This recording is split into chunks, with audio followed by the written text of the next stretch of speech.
Nature versus nurture. We don't all stay up late at night wondering about our own children and whether or not they were going to be good or bad.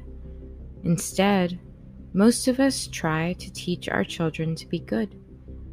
We try to teach our children to do the right thing, even if we don't. And in some cases, that child ends up bad anyway. So the question is, were they always just bad? What about if your family happens to be part of something already known to be bad? Stealing, lying, cheating, drugs. Everything you know to be bad, everything you know shouldn't be around a child. But that's not always the case if your family is involved in some sort of drug trafficking or some large cartel. Some children are born into families who are just bad to begin with. And what are those children to do? Do they turn into their families? Do they become just like them? Where they also do drug trafficking, where they also kill and torture in order to obtain as much money as possible. For one little girl, this did occur. Sandra Avila Beltran, born to be bad.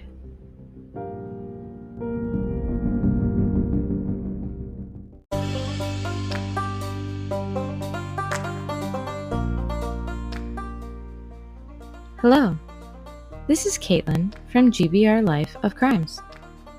In this podcast, we discuss women crimes and the psychology behind them. Why did these women commit these crimes? Was it mental illness? Did they do it just for fun? Keep listening, because this week is about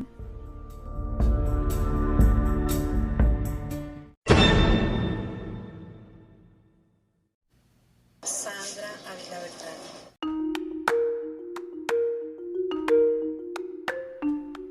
Sandra Avila Beltran was born in Baja California, but she was also a Mexican citizen, as well as a U.S. citizen.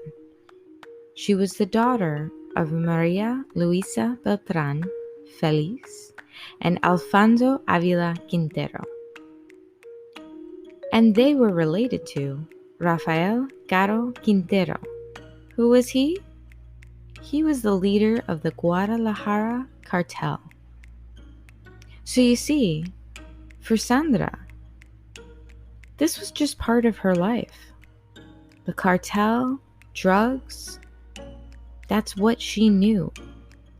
She was in fact a third-generation drug trafficker. From Sandra's own mouth, she described when she was 13 years old, in Mexico, just walking to go get some breakfast with her boyfriend. And all of a sudden, a car stopped right in front of them, and they just started to shoot. She didn't know what to do, so she ran as fast as she could. But when she looked behind her, expecting her boyfriend to be near her, or just behind her, or maybe even in front of her, she instead saw her boyfriend on the ground, dead. And this was her life. It wasn't every day that she would be chased down by some car, but she did come from a family that were involved heavily in drug trafficking. And there was bound to be some turf wars. But mostly, her life was actually quite luxurious. She had every car you could imagine. She took plenty of lessons in pretty much anything a child could take a lesson in. She went to private schools. She had a very wonderful life if you think about it. But she also had to count money for her family. So she was involved in this world of drug trafficking at quite a young age. So of course, this was the life she knew. But that didn't mean that's the life she wanted. She used to say she wanted to be a journalist. She didn't want to go into life of crime. She didn't want to be just like her family. It didn't mean she rejected them. It just meant she wanted something different, like most children do. And yet, she became the Queen of the Pacific.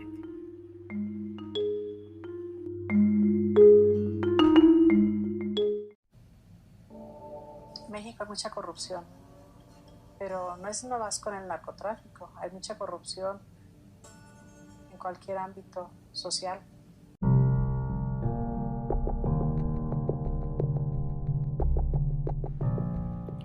Sandra's family, specifically on her mother's side, started with heroin. In the 1970s in particular, making Sandra about 10 years old at the time because she was born in 1960, they decided to change from heroin into cocaine. So for a young girl learning this drug business, she's now going to know something very big: cocaine, which is a very big drug in the drug trafficking world. It's almost like becoming classy with your drugs. And to trade cocaine meant that you were probably going to be doing some work with the Colombians. Well, as she started to get older, she wasn't fearful of working in such a world because, again, this was her life. But then that was also her boyfriend's. She started to have affairs with very well-known drug barons. Again, because this was her life. These are the people she knew. So of course, being involved with the very top of the top in a cartel, that wasn't going to be something scary for her. That was just family and friends. Friends that turned into lovers. Well, that was until she met Juan Diego Espinosa. They called him the Tiger. And he was a very important figure in the Colombian cartel, the Norte del Valle cartel.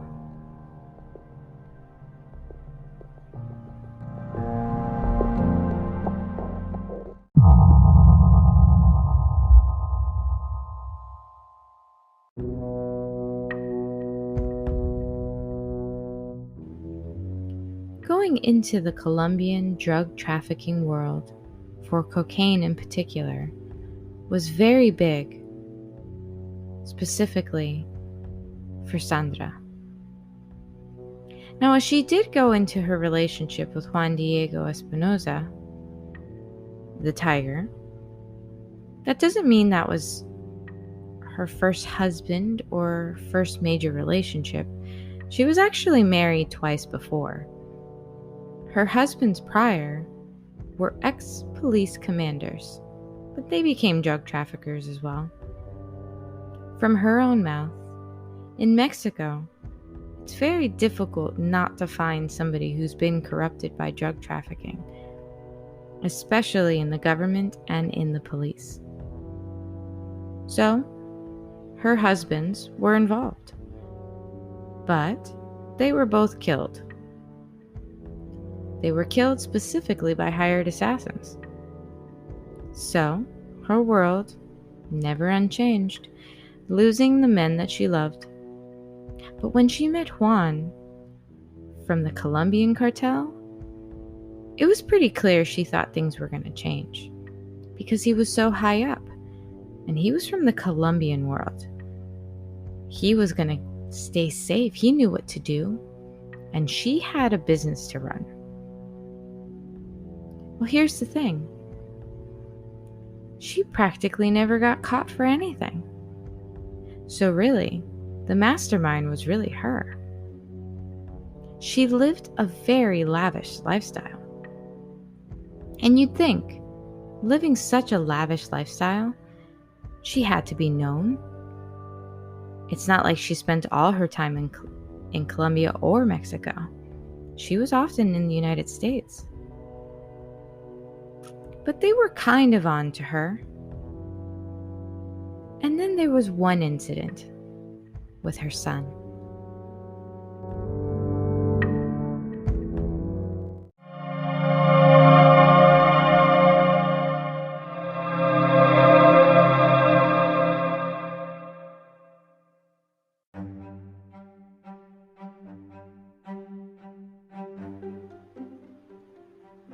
In 2002, Sandra, having already been married twice, had a son, but at this point he was a teenager. So she didn't just have him. But in that year, someone kidnapped him. So for her and her son, this was a pretty important year. So she had to do something. She may have been a very high leader in a cartel. That doesn't mean that she knew exactly what to do if her own son was going to be taken from her. And moms, well, we aren't just going to allow our children to be taken. We're going to do whatever necessary to bring them home. And she did. Leader of a drug cartel, and she contacted the authorities, the US authorities, in order to get her son back. They were asking $5 million in ransom. Well, guess what? Her son was found.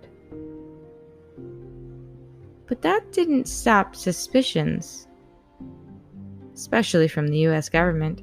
Why would her son be taken?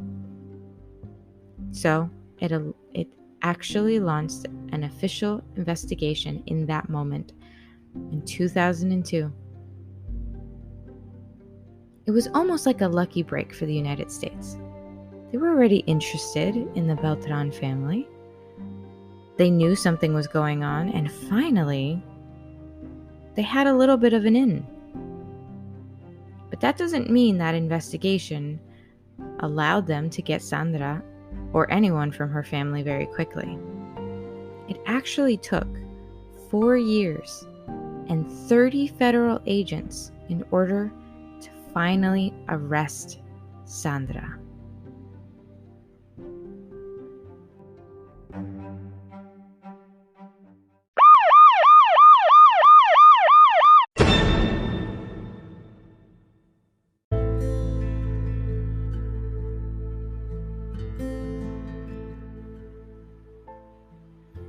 After many years of investigating Sandra, and probably decades of investigating the family, the United States finally got her. She was in Mexico City at the time with Espinosa, or the Tiger, and they figured, let's go ahead and extradite her to the United States. And they did. And they interrogated her as well. When they interrogated her, thinking they would get a confession, she never actually confessed to any crimes.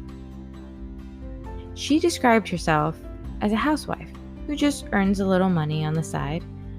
She just sold some clothes and rented houses. That was her business. Nothing to do with drugs, of course.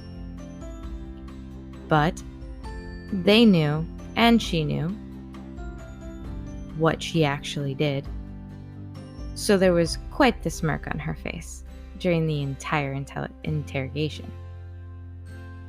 Either way, she was convicted, and she was sent to the Mexico City prison. And the reason this happened is because a judge had stated that she can't be charged for the same crime twice, even in 2 different countries. So they sent her back to Mexico in order to complete her prison sentence. Well, she didn't like having to spend any time in prison whatsoever, although she did, in Mexico. But she was quite the diva, saying that her cell wasn't to her liking, saying that she had the right to order food from restaurants to be brought to the jail, and not being allowed to do so was against her human rights. But she was a diva all her life. She got whatever she wanted, and she was the leader of a cartel. So of course she wanted some good food.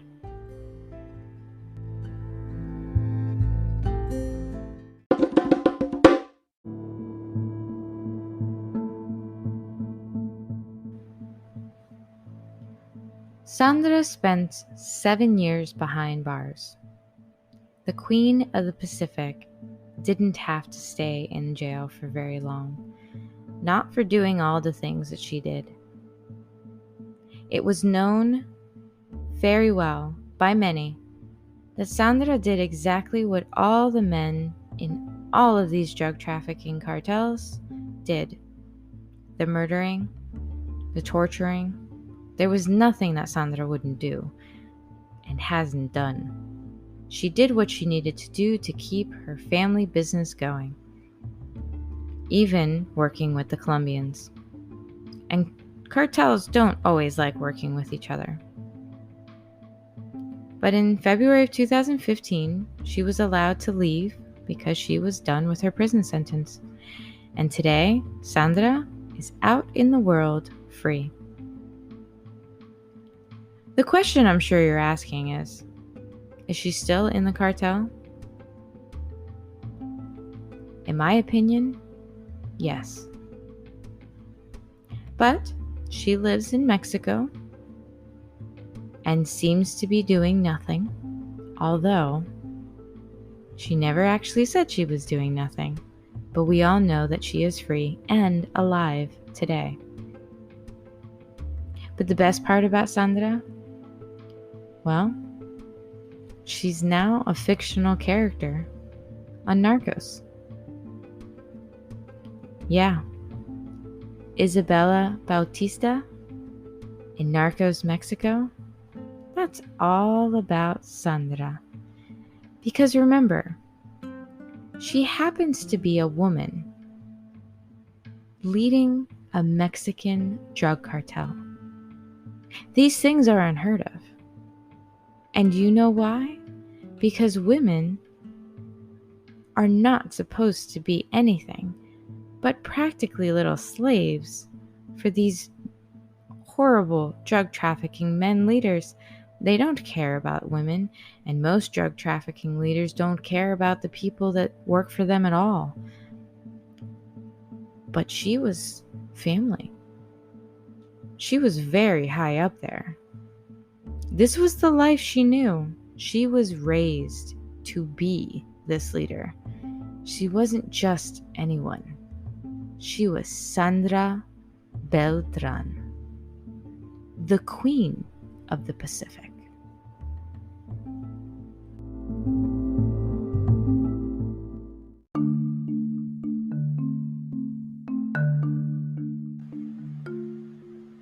This podcast is brought to you by Caitlin from GBRLIFE LLC. If you want to hear more, be sure to subscribe to this podcast and feel free to find me on social media under GBRLIFE, and feel free to visit my website, gbrlife.com. This podcast is open to any sponsorships. Thank you for taking the time to listen. Back to this week's episode.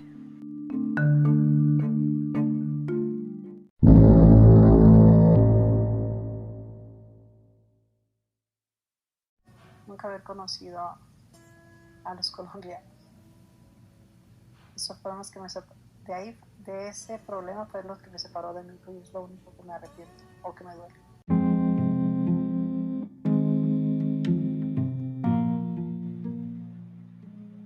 Sandra may have grown up in the drug world, and she may have had a family who knew all about how to lead cartels. But that doesn't mean that there wasn't any damage done to her. I mean, clearly there was damage done to her if she became the leader of a cartel. But the damage I mean is psychological. Because when you're around those types of things, seeing death, seeing traumatic events, and then having to go count some money, knowing that your boyfriend is dead because your family is involved in a drug cartel, that's not going to be easy to just get through. Especially if you were to watch any of her interviews, you can see she seems to just smirk and not really care. She has this very big sense of, I got you. I can say what I want. You don't know anything about me. I'm so innocent. Almost like a manipulation. So, for her, I think it's pretty clear we're dealing with somebody who has narcissistic personality disorder. She has a grandiose sense of self-importance. I mean, she was a drug cartel leader, so she kind of was important in her world, but she thinks she's important in general if she's going to go to jail, and expects to have very good food and no bugs in her cell. She lives in a fantasy world that supports her delusions of grandeur. Again, being in that jail cell, it's very clear she's not quite normal. She definitely needs constant praise and admiration. It was said that she was getting her nails done while she would order for somebody to just be murdered. And that doesn't show that she needed constant praise and admiration, but the fact that her nails needed to be done does show that she felt like she needed to look good in order to get that praise and admiration. She absolutely has a sense of entitlement. She would have no problems exploiting others without guilt or shame, and here's the example of that. You ever wonder how she only got 7 years total of all this jail time? Well, that's because she turned in her wonderful lover, Juan Espinoza. She had no trouble saying anything she did was to help him, not to do anything on her own accord, even though she came from one of the biggest drug cartel families and one of the biggest drug cartels in Mexico. So clearly, she had no issues throwing him under the bus, just to save herself. And now, getting into a couple others of frequently demeaning, intimidating, bullying, or belittling others. I mean, she was the leader of a drug cartel. And as many times as I can say that, she killed people. She would intimidate people. She would torture people. She did anything she needed because she knew she could. Because she knew that's how she would lead. So to me, it's very clear. She's a narcissist for sure, but she definitely also has a personality disorder. And this is because that narcissistic personality disorder is essentially what got her caught. She thought, the police are never going to find out about me. Not even the US police, because we're such a big cartel. We can do anything we want. So when her son needed help, she thought, I'll call the police. They'll help me and they won't know anything. Probably never thinking she'd actually get caught, even if it was years later. And even after getting caught, thinking it was almost hilarious. So, she has narcissistic personality disorder, unofficially, of course, as I am the one diagnosing her. And here's the good news. She's still alive today. So one of these days, someone may actually get to say, officially, she has NPD. But until then, maybe we'll find out whether or not she's still part of the drug cartel. Maybe she'll be arrested next. Have you been watching the news lately? I know I have.